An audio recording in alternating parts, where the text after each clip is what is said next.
As we watch the millennial generation moving into living on their own and owning and renting homes, a lot more people are renting instead of buying a home these days. But many are forgetting to do one important thing that could really protect their possessions and save them thousands.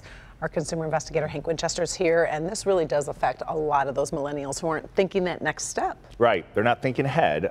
But we're not only talking about millennials, we're talking about so many people now living in Detroit downtown or those in neighborhoods right now because renting is more popular than ever before, but you need to make sure you're protected.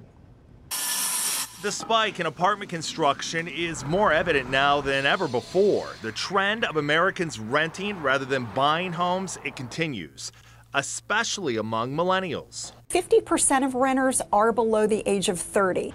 The renting boom also resurrecting a debate.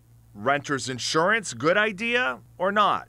It's so important to understand what the benefits of renters insurance are, and then to also understand what the risk is if you go without it. For Laura Adams at insurancequotes.com, there's no debate at all. The problem with not having renters insurance and sort of assuming that the landlord is going to take care of you if you get into legal trouble or you have a natural disaster, the problem with that is that their insurance never covers you.